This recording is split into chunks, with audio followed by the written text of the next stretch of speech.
So, I read 19 books in 2025, and I would love to be able to tell you if that was more books or less books than 2024, but I don't actually know how to find that out. There is a way to do it because I track my books on something called the Storygraph, which is like an independent version of Goodreads. And I would love to be able to go into 2024, but honestly, genuinely, I don't know how to do it off the top of my head, and I didn't do it before I made this video. 19 books might sound like a lot of books to some people. It might sound like very few books to other people. We all live our own lives. We all have our own expectations of how many books we can read in a year and how many books would be a lot for us. I humbly request that we're not doing a self-shame or a me-shame. We're not shaming anyone one way or another about how many books anyone has read in a year. Reading a book is a win, right? So I have 5, except it's now going to be 6 because I've just thought of like actually what the most important tip is. 6 top tips for how to read more books in 2026 than you did in 2025. And thing number 1 is to take shame off the table.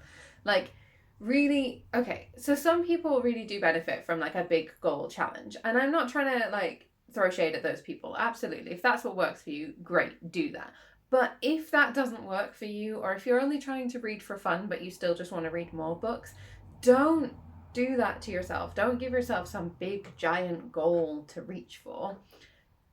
Stop, like, take shame actually both ways. Take shame completely off the table.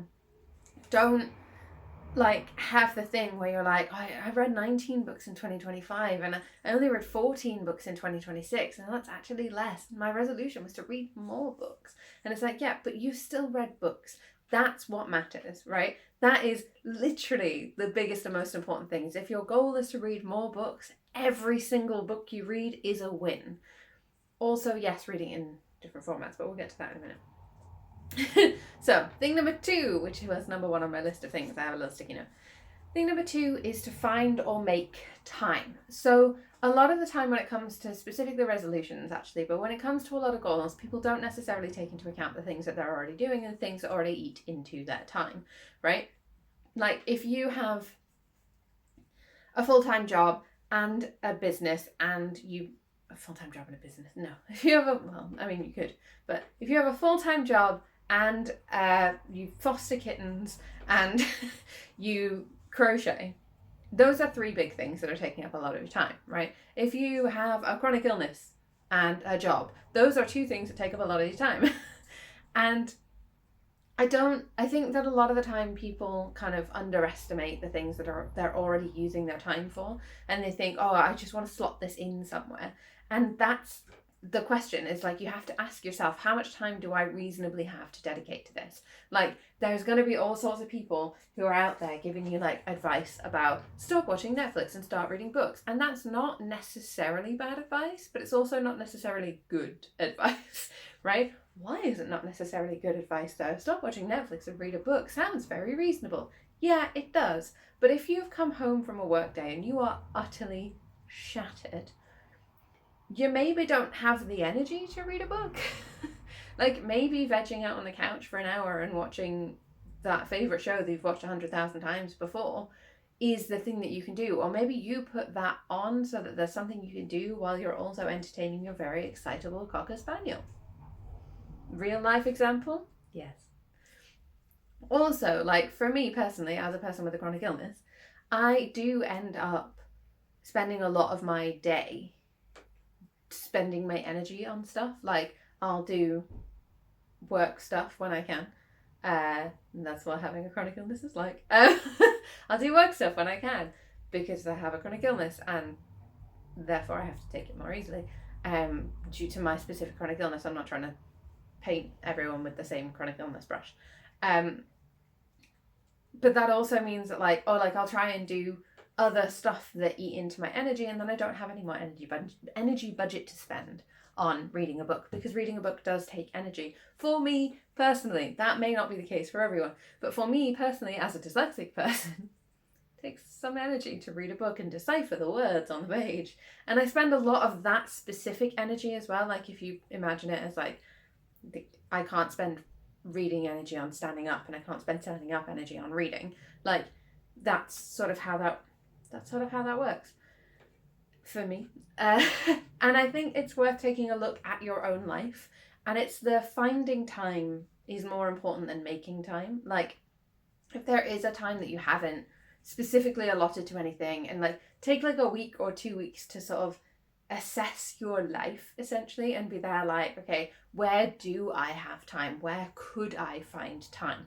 Could I read a book while I wait for example, these are again real genuine things that I used to do. Could I read a book while, for example, I'm waiting for the bus? And maybe you can't do that. Maybe you're not that kind of person. Maybe you need to be like looking for the bus, or maybe your local public transport is a bit more reliable than mine. But like, I can stand and read a book while I'm waiting for the bus, but it has to be the right kind of book as well. Like, it has to be something I can dip in and out of. Maybe you could read a book while you're on the bus. I can't do that unless it's an audiobook, because I get terribly motion sick. Maybe you could read a book on your work lunch break. Maybe you can't because you socialise with your co-workers, which is a valuable use of your time. Don't like come at me and be there like, how is socialising with your co-workers? Building a bond with your co-workers is a very valuable use of time, and it's completely reasonable to want to spend your lunch hour, or however long you get for lunch, spending that time with your co-workers. It's also completely reasonable not to do that. And if you have made it a New Year's resolution, January is the optimum time to be there like, actually, I made a resolution to read more books this year, so I'm really trying to do that. And then you're pretty much golden for the rest of the year. And then once you've been doing it for about 3 months, you get like a reputation for it. And also, you could always do the thing, this is also very important, where you can be there like, oh, I'm trying to read more books as my resolution for the year. So on Monday, Wednesday and Friday, or Tuesday and Thursday, or I don't know, Wednesday, Thursday, I don't know, pick some days. I'm reading my book, but on these other days, I absolutely want to chat to you, because I hate the fact that I can't talk to you full time because I'm reading these books for my New Year's resolution. I'm doing this because it's how one might hold a book. Like, it's not actually, like, these fingers are not curled, those are the ones that are behind the book, and this is what I look at when I'm holding a book, and then they're like, oh, my hand hurts because I have a chronic illness. So yeah, finding and making time can be really difficult, but it is, and I was going to say, but it is something you can do, and it's not necessarily something you can actually do. Like, finding or making time can be really difficult, but I think it's worth giving it a shot. That's where I'm going with this. Number 2 is get yourself a reading buddy or a reading group. Like, I've never been in a book club, but I hear they're great. Especially because then it takes the decision making out of what book you're going to read. But if you get a reading buddy or join a reading group, you don't necessarily have to be reading the same books either. Like, you can join different reading groups or find different reading buddies who are not reading the same books that you are, but they're still reading and you're reading, and then you can like talk about the fact that you're reading, and you have like what they call in ADHD circles an accountability buddy, which is a really useful thing to have. I don't really have any more to that one. There's loads of places you can find people who will be your reading buddy online, so you can always do it online, or you can do it in person, or you can do it with somebody you already know. You can look for book groups in person in your local area. You can look for book groups online that read the kind of books you want to read. There's loads of options. Number 3, I've done 2 twice because I added an extra one at the top. Number 4, that was number 3 with get a reading buddy. Number 4 is don't sleep on multiple formats. Parthas, thank you, I don't need you to bark right now. Number 4 is don't sleep on multiple formats. You can read a book in physical book form. You could read it in ebook form, although we are kind of a little bit mad at there is a company that have an e-reader and an e-reading app that currently is feeding every book that goes into it to AI for AI to summarize. As an author, don't super love that. Humble request that, I literally sell my books on that platform, so I have no room to talk. But like, it is one of the biggest platforms to buy books, and I'm not going to be really specific. Please look that up in your own time if you have it. But yeah, audiobooks, ebooks, and physical books are 3 different formats. Obviously, that's what I mean by multiple formats. If you can mix and match between those, you could potentially fit in more time to read. Because, for example, I'm again going to use me and my bus analogy, because I literally have done this. Where I had the same book in, to be fair, this was before e-readers. I had the same book in physical format as I did in audiobook format. So I could listen to it when I was like on a train, on a bus, in a car, and immerse myself in the world while I'm waiting for my next stop. And like, especially because I would do the thing, right, I'm not very good with time. So what I would do is I would have to be fair, actually, I did this a lot when I went up to see my dad, and that's like a 4-hour journey and you're going to the end of the line. So, but I'd have the thing where I would set myself a little timer on something else, like I'd take like a watch with me or something, or I'd like, I'd set myself up a little timer so that I would be stopping my audiobook about 20 minutes before I was supposed to get off the train, so that I could have my like, right, where are we and what's going on? But I'd also like pause it at every station to be there like, where are we and what's going on? But what I would do is I'd be reading the book, I'd buy the audiobook to listen to on the train up to my dad's, or like the bus, wherever I was going, whatever. And then I would get to the end of a chapter, and this is a big one, is making sure you get to the end of a chapter. And I had this little notebook thing that I would take everywhere with me. I say it as if I don't still have a little notebook that I take everywhere with me.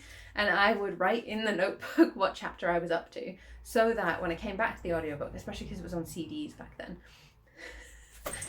aging myself, because it was on CDs back then, a lot of the time as well. So I would have it and I'd be like, chapter 7, CD 2, hello Achilles.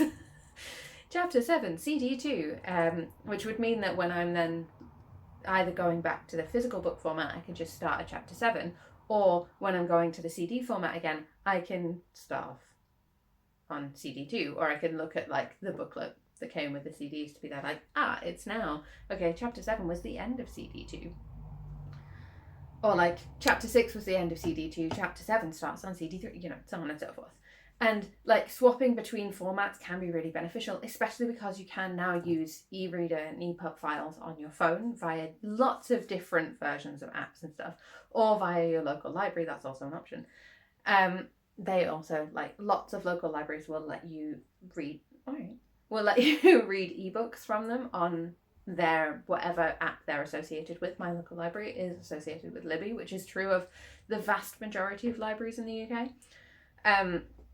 But anyway, the point is that being able to swap between formats does allow you to kind of find more time to read books, because I do think the multiple formats, like I think listening to an audiobook counts as reading, but I also recognise that it doesn't do the same thing to your brain. Right, so there's two things that reading can do to your brain. Your pleasure centre, which is, your enjoyment of reading whatever it is you're reading. And your learning centre can light up with it as well if it's something that you're learning about. But the physical act of reading does light up a different portion of your brain to the physical act of listening to something. Chili, don't jump on my phone, please. And that is kind of separate from reading for pleasure. Like when it comes to teaching a child to read, it's really, really important to teach them to read the words on the page, not just to... Poor house, I don't need you to bark right now, please. Not just to teach them how to listen to a book. Like, it is really important if they can physically read, if they have eyes that can do that. It's really important to teach a child to read. And like, if you are someone who was never afforded that opportunity as a youngster, it is really useful to teach yourself that and to learn that as an adult. Like, I highly recommend that, and I highly encourage people to do that. And I'm like, what's the word? I think it's really cool that people, adults and teens, are teaching themselves to read, or like going out of their way to learn to read in a way that they were never afforded the opportunity of when they were younger. I think that's awesome. Good for them.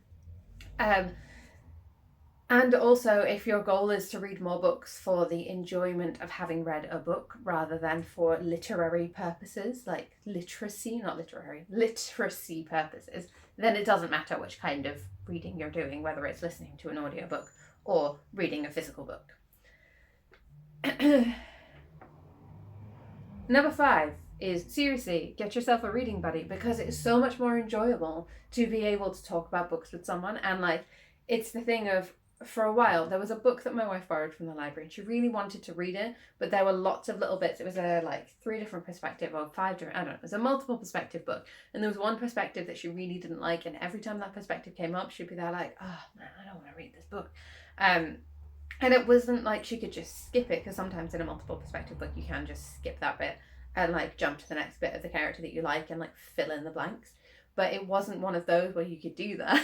It was properly integrated story. So she couldn't just skip over it. She needed to know what happened. So what she ended up doing was she told me all about the book. Every time she read a chapter, she'd come and like report to me what happened in the chapter. Also really great for your literacy skills, by the way, and your media literacy and your like media criticism skills. It's a really, really good to be able to like summarize stuff. So that is actually a really useful skill to like build upon or develop. It's like summarizing is step 1, analyzing is step 2. Those are big steps though. But when it comes to that, it ended up getting her through it because it was the thing of I was quite eager to find out what happened next. So I was like, have you read the next bit yet? Because I want to know what's going on. And there is like this, like, I don't want to call it pressure, but there's like an element of social pressure involved in this whole thing. If you get a reading buddy, hiccup, excuse me. And then number 6, because we added an extra on at the beginning, number 6 is to diversify your portfolio. What the fuck is that? If novels are too long, read a short novel or a novella. Or even a short story. If sci-fi world building is too dense for you right now and that's what's stopping you from reading, try something contemporary. Try something with a lighter world building load. Or even like if you can't do contemporary, contemporary sounds like the worst thing you've ever heard in your life. Try an urban fantasy. Try a like, what's it called? Like a real-time sci-fi, so there's not so much world building. Try something like Unlicensed Delivery, not to just pitch my own books. Unlicensed Delivery is 350-ish pages. It is high character development and low world building in the form of there is this really expansive world, but in the grand scheme of it, doesn't matter that much to the characters, so it's not massively on the page. And I'm not here to like, this has not all been one really long advert for my books. It's just an example. Another example actually would be Becky Chambers' Wayfarer series, if you're specifically looking for sci-fi that has that like, it's got an expansive world, but like that's kind of over there and we're here with the characters. Or like, again, I am going to pitch my own books, but like if you're looking for short novels or novellas, like the borderline between a short novel and novella, I don't understand why people have a problem with novellas, to be honest. I love a novella. If you're looking for short novels and novellas, I have pirate fantasy short novels, not that kind of dandy. There's 2 books in that series. I also have a short sci-fi standalone dystopian, which is Welcome to Humanity. I'm gesturing. You can't actually see them from this angle. What are you doing, Chili? But yeah, anyway, the point is that you have the option to try different things. Like you get a collection of short stories. One of the big things that I did, again, when I was doing this audiobooks on trains, buses, planes, whatever, I bought a bunch of, borrowed, rented, a bunch of different short story, like urban fantasy short story collections, which had at least 1, usually 2, stories by authors I really liked in them. So like, I'm trying to think of what authors they were. This is when I was a teenager, so I am... Yeah, when I was a teenager, we had... Oh, do you like my new tattoo, by the way? I've added to my collection. Anyway, when I was a teenager, it was like, there was at least one by Ilona Andrews. There was usually one by, like, Charlotte Harris. There was usually one by... there's usually one by Jim Butcher, but I'm not a huge fan of Jim Butcher. Is it Jim Butcher? Yeah, Jim Butcher's the author. The character's got a different name. It's a lot of urban fantasy books, you get like the name of the character and the name of the author, and I mix those up all the time. And there was like a couple of other authors that I liked in a lot of these collections. So I would buy the collection and I would know that in the collection of short stories, there were at least 3 that I was probably going to enjoy because of 3 by authors that I generally liked. And then I could, find new authors via that method. That's also really fun, is finding new authors via that method. I'm trying to think if I have literally any short story collections on my bookshelves, and the answer is no. Well, that's not strictly true. I have like 2 short story collections, but they're both like in a world state. So it's a thing of like, there's a series of books and it's that like, what's it called? Companion style series. So it's a book about a character in a world, and then it's a book about a different character in that same world, and then there's some short stories that go into that have been like collected. Hello. But that's not really the kind of thing that I'm talking about. Also, another thing you can do to read more books, because I humbly think that this is true of reading books, is you can read like comic books and manga and that kind of thing. Like, I don't think you have to stick to specifically like literary books. You can also, if you're struggling for time or you're struggling for the energy with which to read books, you can go down an age bracket. Like, if you're used to reading adult books, but you're feeling like adult books are too heavy or too wordy or whatever in the genre that you like, you can jump down to young adult books, because they are designed with a slightly simpler set of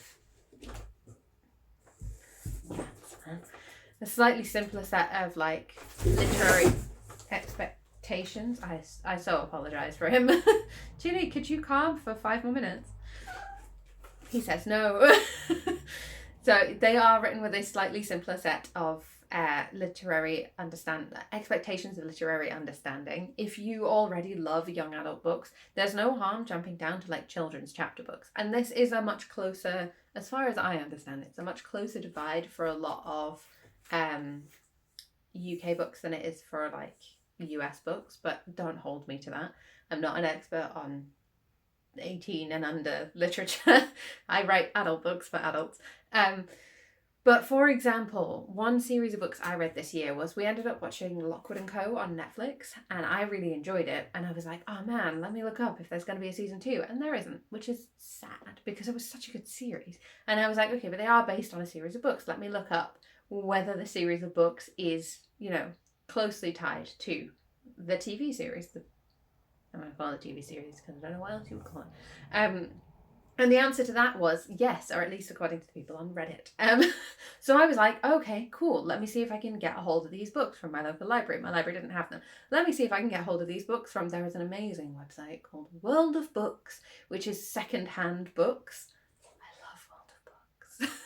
World of Books is the best because they're all secondhand books. So they are for like secondhand. Well, they're not all. They sell both secondhand and firsthand books. So you can get a lot of books for quite a reduced price because somebody else has already owned them. And if you don't mind having secondhand books, which I really don't, you can get a lot of books for like a lot less than you would otherwise spend on the same amount of books. Or a lot more books than you would necessarily, like you can get 2 books for the price of 1. Anyway, the point is that I ended up reading all of these Lockwood & Co. books, which are obviously an age bracket down from where I normally sit.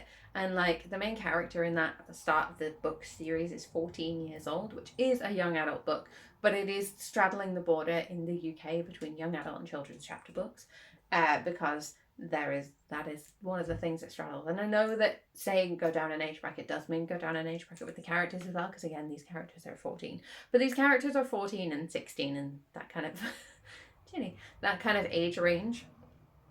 But they are also characters who are having to work rather than be in school, and they are characters who are living alone rather than living with parents. So it still replicates that feeling of being an adult in a lot of ways. And I'm not saying that you like have to read that or every book's going to be able to do that, but that was just something that I found really beneficial in this specific series. Because normally I don't read a lot of young adult books. Like the only young adult books I read these days are generally ones that are like, there's a specific author that I've been reading since I was a young adult. And I still read most of the stuff that she brings out because I really love the way that she writes books. And like, especially because a lot of the things I had started when I was a young adult, and then like the series is still ongoing and I'm like, I'm going with it. So, you know, there are all of these possibilities, options. So there are my 6 apparently top tips for how to read more books this year. Is my goal to read more books this year? Actually, no. I don't tend to make goals like that. I talked about my goals at the end of last year, what my goals were for 2026, and I don't tend to make goals about stuff that I do for fun, because for me personally it takes a lot of the fun away. But there is always kind of a theory in my head of like, I love reading books, so I would love to read books this year. And like, it's always one of those things of, instead of it being a goal, it's just something I genuinely enjoy and something that I will reach for a lot of the time. Albeit recently there has been a lot of reaching for fan fiction more than books. But it is still a thing that I actively reach for. It's a thing that I actively have to do for my job. But I just really enjoy reading books. If I didn't really enjoy reading books, I definitely wouldn't be writing them for a living.